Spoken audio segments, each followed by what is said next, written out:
once again. So guys, meron tayo tanggap dito, tawag dito Sharp. So ang nangyari dito, blink na lang siya. Hindi, nagsisindi pa pala. Kaya lang namamatay po siya. So testing natin para makita natin. Ayan po, pula na. Then gamit na yung remote. Nakapula siya. On ko. Ayan, nag-green na siya. So nagsindi na yung backlight niya. Ayan, dahil lumabas yung Sharp. So ayun, nangyari, nag-red ulit, din namatay. Okay, so nangyayari yung mga to pag minsan nasisiraan ng backlight, then nagkakaroon ng error yung kanyang software, nakukurap. So ang chance natin dito ay mapasok yung service mode para ma-disable yung ma-reset yung lamp error, tapos ma-disable din yung lamp error para magtuloy-tuloy na yung andar nito. Okay, so ayan, blink error. Ang problema, sinubukan na raw ng technician na gawin yon, makapasok sa service mode, pero hindi raw siya makapasok. Pero subukan din po natin mga master para tayo naman makapag-try. Okay, ayan. So blink, nagbi-blink nga. Okay, so tawag ako ng hawak ng cellphone para matest natin. Tayo naman ang susubok. Okay, close ko muna yung video. Ito guys, yan, blink red error siya. So nakakuha tayo ng tagahawak ng cellphone, kaya ay ng camera, para matry natin pasukin yung service mode. Okay, so discharge muna natin yung board. So hindi na po mag-error yan kasi may backlight na po nakakabit dyan sakto sa kailangan yung backlight yan. So subukan natin, didiinan natin yung power saka itong analog key sa gitna. Ayan, sasaksak po natin. Ayan po, kung nakita nyo yan, nag-blink siya ng mabilis. So ang command natin dyan ay, ang pipindutin natin ay up, down, up. Ayan, green orange siya. Okay, then pumasok siya diyan sa sa pinaka blue screen niya. Okay, so try naman natin pindutin to sa gitna para makapasok na po tayo sa service mode. Ayan. So ang nangyari, nag-standby uli. Dapat po kulay green po yan. Tapos mag-open na po yung pinaka-screen natin, then makakapasok na tayo sa service mode. So ibig sabihin, corrupted na po yung pinaka-software nito. Kailangan natin itong i-software update. Okay? So try tayo ng software update natin. Ito ang software update natin. Meron na tayo. So ito-try natin. So discharge natin to para ma-reset. Ayan. Nakabit po natin dito ating USB. Ayan. So nakakabit na dyan. Try natin diinan yung power button. Madiin. Ayan.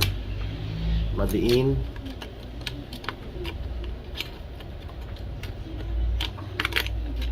Para makita natin yung ayan, kung magi-green.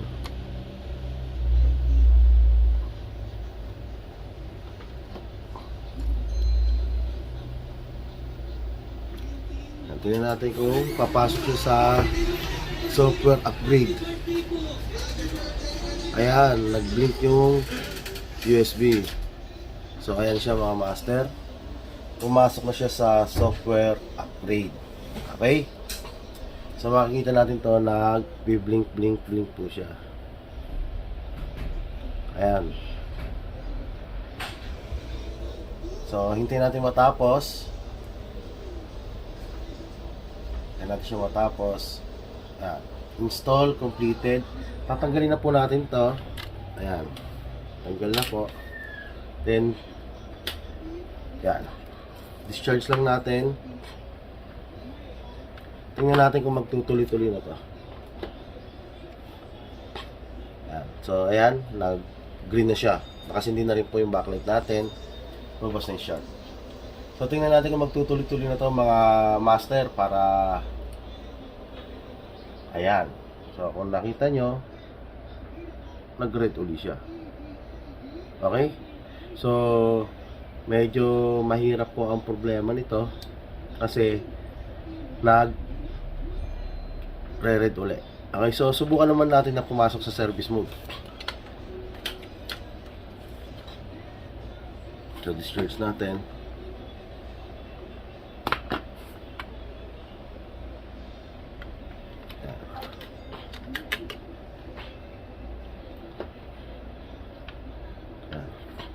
Up, down, up.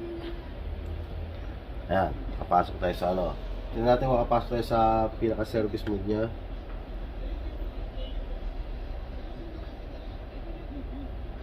Ayan, nagkulay green. So, makakapasok na po tayo sa service mode yan pag ganyan. Hintayin lang natin lumabas yung pinaka ano nya. Ayan po. So, nakapasok tayo dyan. Hintayin natin lumabas yung service mode. Ayan. Pagkalabas po ng service mode, meron siyang na-detect na lamp error. Ayan. So, ang gagawin natin, baba lang natin to. Baba. Ayan. Pasok tayo sa number 9. Number 9.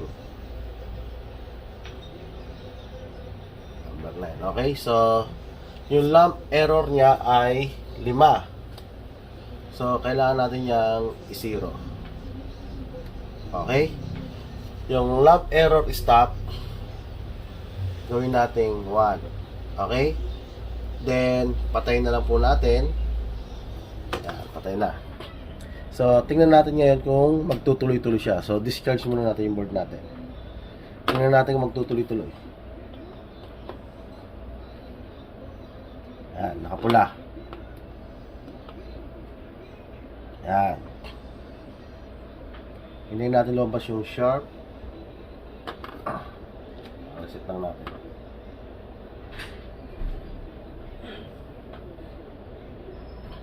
Ayan. So, ayan na. Dahil bago pa lang, i-set natin to. Ayan. So, ayan. Ayan.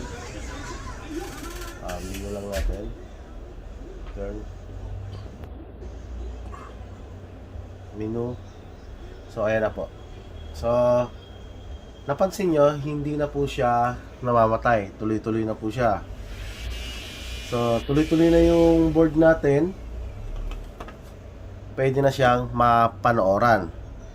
Pero, ang gagawin po natin dyan, i-sureball natin na hindi na ite-testing natin na hindi na siya mamamatay kahit wala siyang backlight. Testing po natin.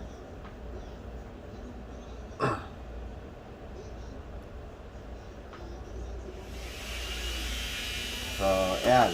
Dito ko dinala para may raster siya sa TV. Okay? So, shutdown ko. Shutdown na. Discharge ko na yung board. Tanggalin naman natin ngayon yung backlight.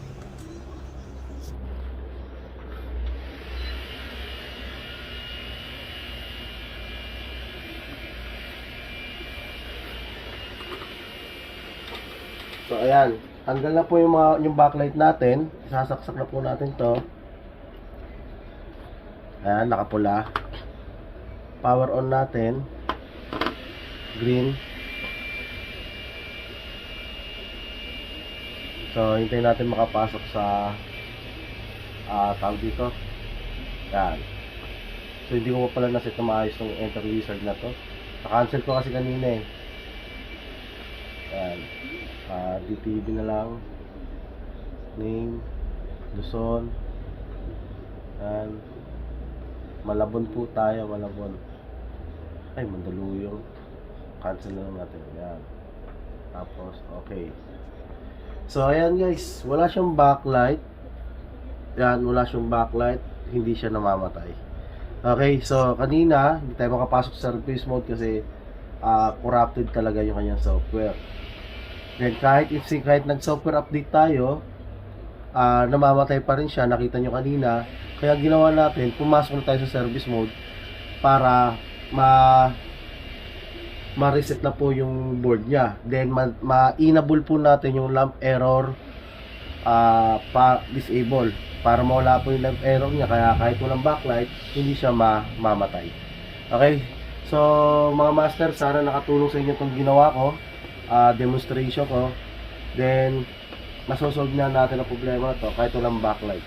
Okay, so job well done po tayo at C4 Electronics. Thank you guys.